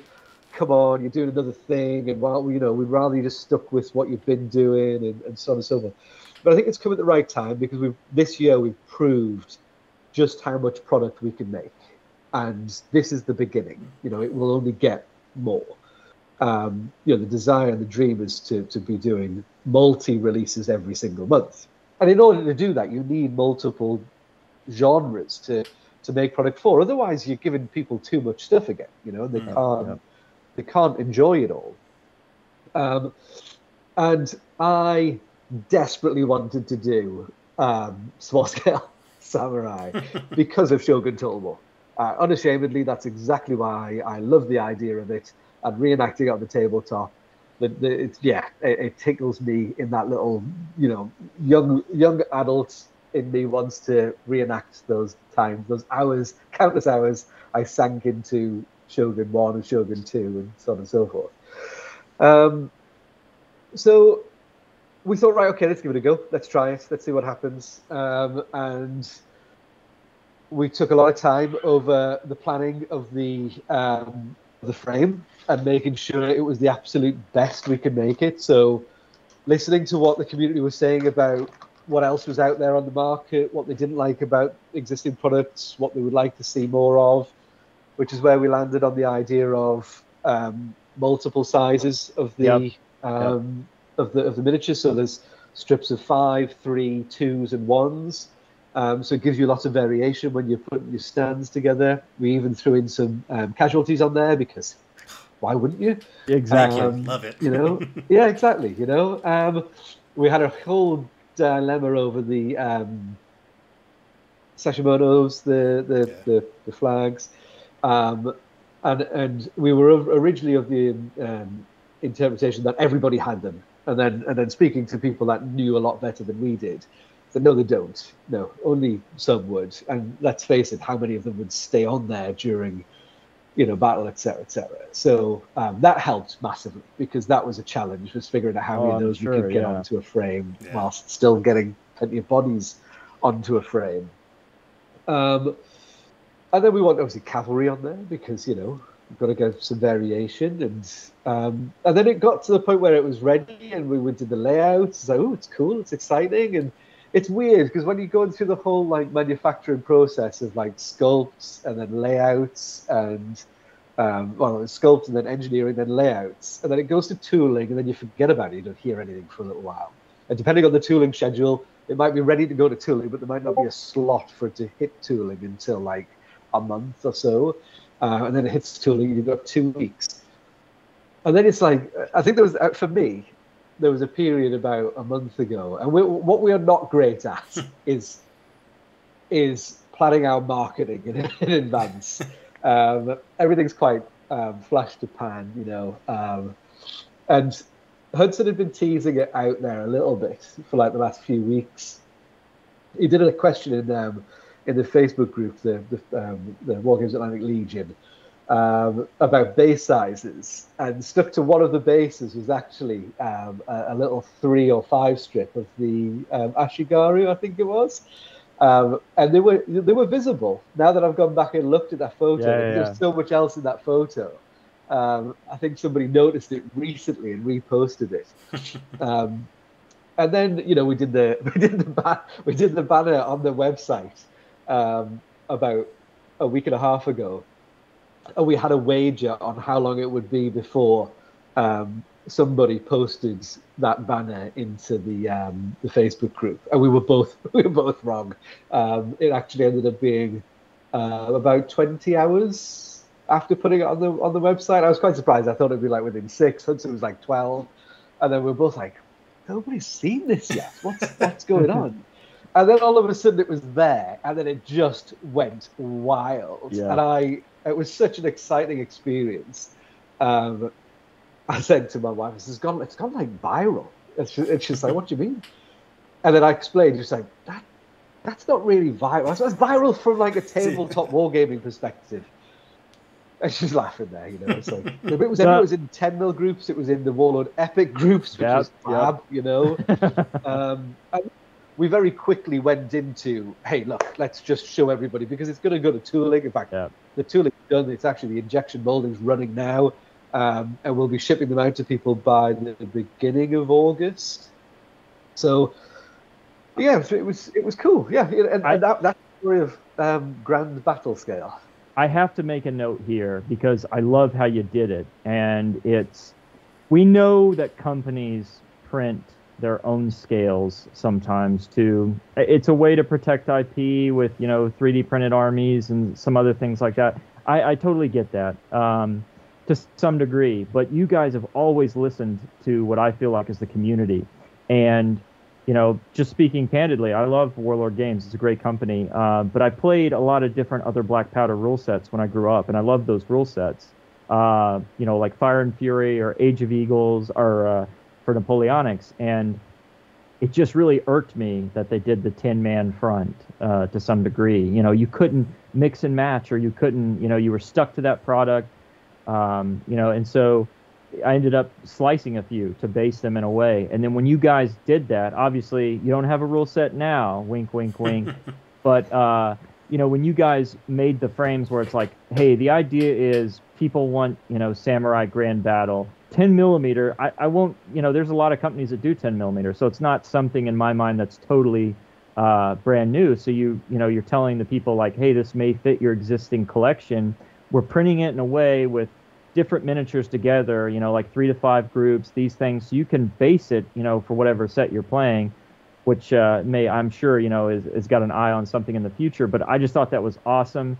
It was allowed the community, to do kind of what they want with it and feel that niche. And when you get a company that does that just is hey, I get it. There's great other things on the market. We're not going to hold you hostage. What was that game? It was played in a lot of hobby shops. It was 32 mil Conquest. And it was made 32 mil, and the idea was okay, you can't use any other manufacturer's models for these armies, right? And I think that's a credit to you guys and kind of staying in front of that, being very like transparent, I think, with the community in the sense of we want to do this for you guys to give back to you. You know, I'm sure you're in the process, like you said, of the periods in your own rule sets, but that's just awesome to have different functions for it. It's amazing. Thank you. No, I really appreciate that, and it's your interpretation is, pretty much bang on the money. And I know people will think, oh yeah, of course you say that because it's it's the right thing to say. But like I said to Hudson literally last week, we're in a very, very fortunate position as a manufacturer within this industry where Games Workshop aren't. We're not beholden to shareholders. We're not beholden to a board of directors. We're not beholden to a bank, etc., etc. We can do the right thing. We can do the thing that the community wants, and that's always going to be the right thing, right? Like it's what the community wants, and it's going to be commercially successful because it's what people want.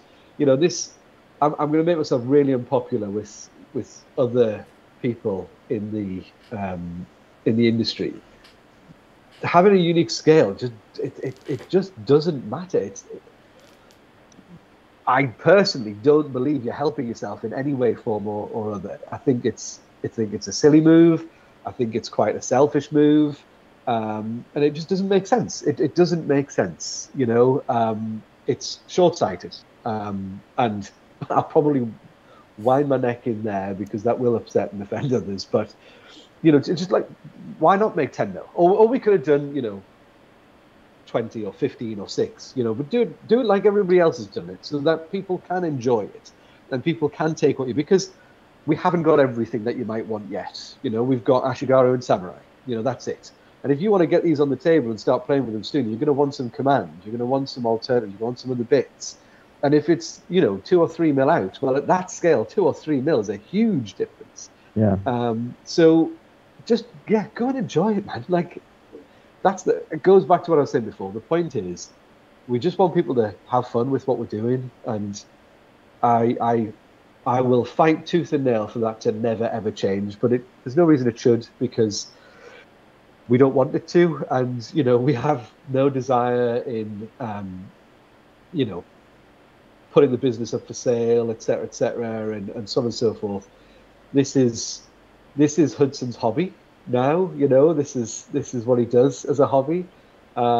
He now just collects boxes of Wargames Atlantic products. We joked the other day of having an auction or a raffle or something for charity, obviously, for like Hudson's chest of shame, which is just full of all the Wargames Atlantic, because he keeps a box of everything. He says his shelves are so full now. He has the little chest that like the older ones go into the chest. That's it. It's about having. We play toy soldiers. Why do we play with toy soldiers? To have fun, right? Yep. It shouldn't be any different when it comes to making toy soldiers. It's an awesome approach. I hope you guys always keep that. It's just amazing, and I respect other companies for the moves they make, and I understand that it's there's no such thing as a free lunch. It's economics. You have to do what protects yourself while giving a great and fun product, and I think a lot of companies are doing well. But yeah. I wanted to give you guys a tip of the cap, especially for what I saw as something that was so community friendly, even when they're own manufacturers. You can only do what you think's right at the end of the day. Yeah, we're pushing almost 2 hours. So what I'd like to do is hand it over to Wyndhurst for any last minute alibis. I'll ask you some alibis, and I'd like you to have the last word before we bid you adieu. But Wyndhurst, do you have anything for Charlie? No, Charlie, I don't have anything to add. I really appreciate you taking the time and just chatting with us, telling us about yourself and about the company. I've really enjoyed watching it grow. I kind of feel like I remember seeing it first come out. I was like, oh, wow, these kind of interesting frames. I don't think I'll ever need what you guys had at the time. And then it's like, now I've got probably a dozen boxes of stuff, some of them in production for our projects, some of them waiting. And it's just been fascinating, and kind of get to peer behind the curtain and let our audience peer behind the curtain is something I'm thankful for the opportunity to do, and I really thank you for taking the time to talk to us.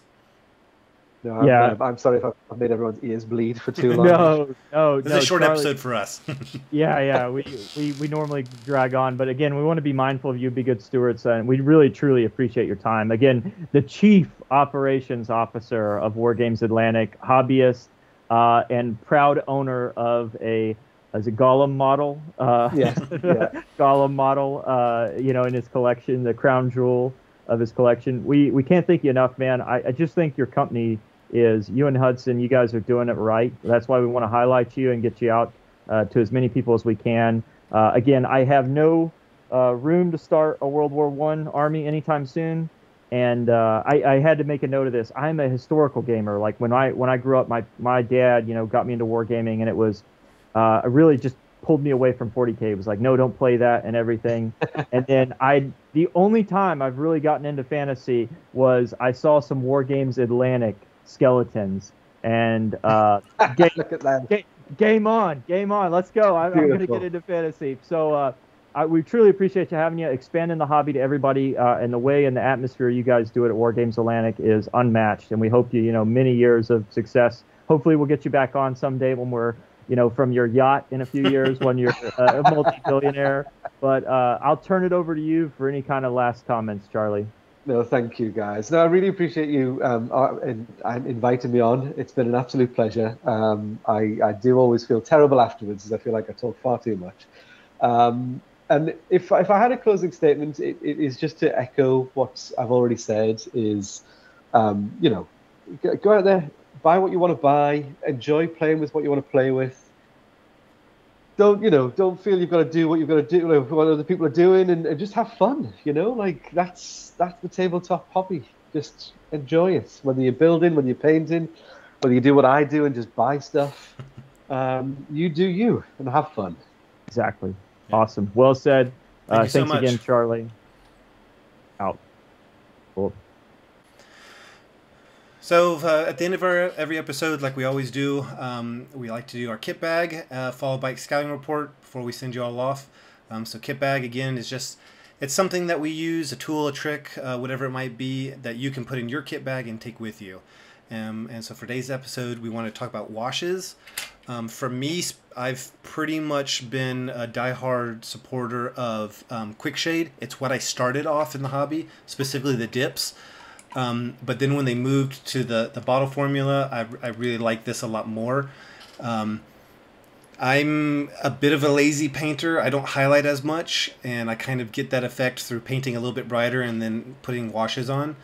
I will say, though, with their dips, dry very glossy, and they definitely need a matte varnish. The brush-on ones, their latest recipes don't usually need an extra varnish, matte on varnish, unless you just want it for protection. But I really like these. Applying washes kind of saves time, and there's different colors for different things. Skin washes, military shader green and stuff like that I find very useful. So that's something I use on almost all my models. For me, Kentuckian, what are you using for washes? Yeah, it's a great question. I'd say I evolved a little bit, and I don't know if it's hurt or helped me. It's just a different style. I started out with tones, strong tone, soft tone, army painter. I think those are go-tos in my mind, and I think if you're painting an army, they're very good. As I changed my painting style over the years, not better or worse, I just kind of changed, and I went to a little bit more highlights. I started, unfortunately, giving the Evil Empire money, which is GW and Citadel, and so I went to a lot of their shades and Ajax Earthshade and all that stuff. And I love the washes because it helps, regardless of what you use, it helps give the model depth. Yeah. So I highly recommend it. I've seen a lot of people, especially when I was starting out, shading I had no idea about.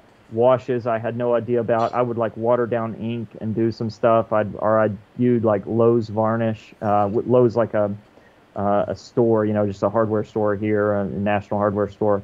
And, I got a lot of mixed results, and I don't think it was until probably a decade ago is when I really just kind of tied into the washes with the highlights after, because I feel like it's you see people that have great armies painted, and I by no means am I in that category, but what you can do with colors and shading and tricking people's eye into showing depth can really be done with the technique of just base coat, the wash, and then applying 1 to 2 highlights will normally hasn't steered me wrong. And again, I don't think I'm a above average painter by any means, but I highly recommend store off the shelf washes, whether it be Army Painter, the Evil Empire GW, or Citadel. I know people. One of my good buddies. Well. Yeah, one of my good buddies, Brian Thomas. He makes his own, and he does a very good job. He's gotten models to match the GW washes. Now that I've said this, I'm sure Games Workshop and Citadel is going to send him a cease and desist letter for creating his own little 2 millimeter bottle of wash. But I really think if you're just starting out in painting, or even if you're that pro painter, I would look forward to seeing somebody that's got a system or style. Please comment on the video. Give us some feedback, YouTube, social media, or any of the podcast sites about what you do and kind of what you recommend. But I think me and you, Wyndhurst, are similar in the sense of we try to paint a lot of quantity. Now we'll do maybe tabletop standard quality, but we try to go for quantity because we like big armies and we're sadists. But I think washes really help you achieve the eye trickery, that you need. And whether you highlight or not after that, it's not a big deal. It'll still give you that depth that you need. Most of the time, models, actual soldiers, we've all been in the field, me and Wyndhurst have, they're not pristine, right? Everything turns brown and the pattern camo, no matter what it is. Faded by the sun. Yeah, but it's definitely a good look. But yeah, I highly recommend washes and think they're amazing. Please let us know what you do, whether it's store-bought, make your own, or other techniques kind of in washing. That'll help us out, and we can add it to our kit bag. Yep. I'll turn it back over to you, Wyndhurst. Yeah, and for me also, I think they do a good job of helping colors pop in a way where when you first paint it, it can look very flat. Even on a flat surface, so you put a wash on it, I feel like the color gets a little bit more vibrant in a way. But moving on to scouting report, so just what's on the horizon for us hobby-wise. A lot of my hobby time is for the next, probably till September, is going to be sunk very heavily into the training product I'm making for the Air Force. It's really catching some momentum, and it looks like I've been invited by several other units to come demo this product to them. I'm going to a big aerospace and cyber conference to show this off, kind of like big Air Force industry wide, and I'm trying to really do it right and put a lot of effort, because not only do I think it's a good tool for the military, but I'm highlighting our hobby and other things it can offer. And I don't know, being able to leverage something I'm passionate for, this hobby, and tie it into work. I don't want to mess it up, so I'm really spending a lot of time working on it. And so if you're seeing on my Facebook, I've been posting a lot of photos I've been working on. The stuff for that, painting it up, I'm actually kind of essentially writing a set of rules for it. I hope to do some play testing this coming week for it, because I'm going to be running some demos in 2 weeks at an event. So yeah, that's going to be me for a while. Future projects I'll talk about in probably our next episode or two, because I won't be any closer to them yet by then. How about you, Kentuckian? Well, you've got all the schoolwork on your desk. Wyndhurst he's just leaning into hard mode at life right now, and more power to him. I know the hobby time is an escape for all of us to some degree, or at least, in my mind, it's mindfulness, right? You get to like just focus, center, whatever you want to do. You can use it to kind of get grounded. So I hope you're having a good time with that, even if work and school and the job. It's awesome to see you promote the hobby in an instructional, such a helpful way to the community and to the armed forces as well. What's on my scouting report? We are well over the halfway hump in my bolt action escalation league. We've got probably about another more month left of the league. Been great. We're pushing 6 months is probably when it'll end. Got a lot of people involved, and this is probably going to be the last league for Bolt Action version 2. As we know, on the scouting report, version 3 is getting launched sometime in September. So look forward to doing that. Toying around, the store I'm working with is talked to me about running a tournament in sometime before September. So looking forward to that and kind of closing out a good chapter. Very happy chapter of my life in that rule set, and looking forward to what the future holds there. And bringing more people to the tabletop and the hobby with that league has always been a real highlight of my time. We're having fun. You've been on this interview and listening to it with Charlie, and that's just something, having fun and sharing the fun is kind of a thing that both me and Wyndhurst aim for. As far as the hobby scouting report for models, what am I seeing from my foxhole? We didn't talk about it a lot. We were time crunched with the alibis. The Normandy 80 has made me eyeball redoing my Fallschirmjäger and getting at the end of this 101st army and painting the lions of Carentan, the 6th Fallschirmjäger that fought against them.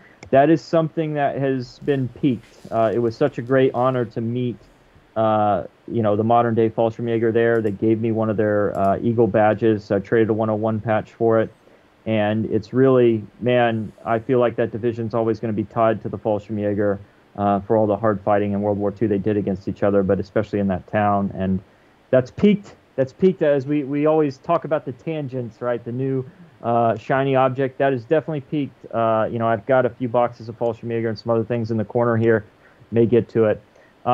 We've had 2 local players have painted Roman armies for Hail Caesar and Ancients, and one's a Caesarian army and one is an Imperial army, and they just need to be humbled.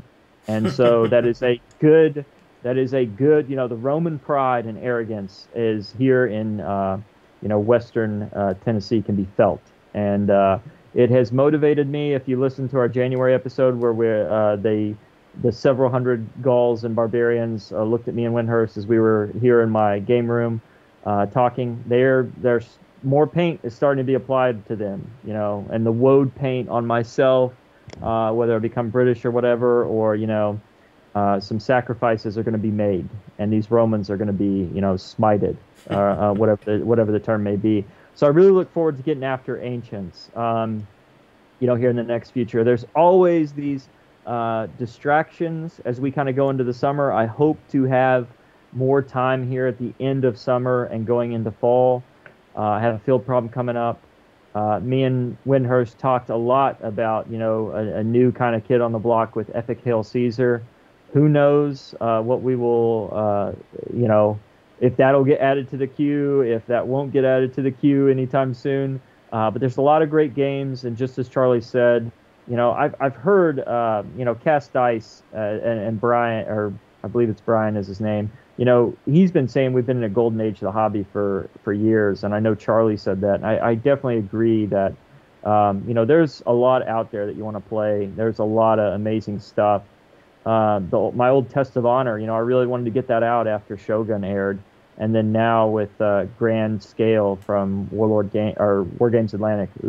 Wargames Atlantic, it's making me want to think about starting a bunch of samurai. But we'll see. I think as I air back to our old episodes of staying on track and kind of the hobby things, right now, the Romans are at the gates of Gaul, of England, of Germany, wherever my barbarians are, I'm going to say they're from, and they need to be humbled. And so that is my 50-meter target. And the goal will be to have these done, several hundred models done before the end of summer. And I'm not going to put a date exactly on that because I'd like to. I want to say the end of July, but I think I can get a good Hail Caesar army to replace all the medals I sold off, Barbarian army, before the end of July, ready for the tabletop. No, that's. I think that's it. I really look forward to everything that you're doing. I hope that the community, has had fun listening to this episode. And all the things that Charlie shared with us about Wargames Atlantic.